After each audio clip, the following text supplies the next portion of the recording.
कलियुग आलं कलियुग. स्त्रियांना शिकवायला निघाली. निर्लज्ज बाई. शेण फासा तिच्या तोंडाला. धर्म बुडाला.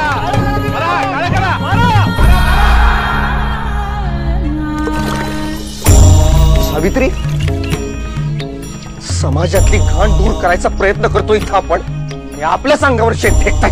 अहो त्यांना पण शेण लागलंय. ते सगळे हे विसरतात की माझ्यावर शेण फेकण्याआधी त्यांचे स्वतःचेच हात शेणानं भरले. ज्यांनी घडवली विचारांची क्रांती. सावित्री ज्योती. आभाळा एवढी माणसं. कर्तव्याचा गंध दरवळे. कर्तव्याचा गंध दरवळे.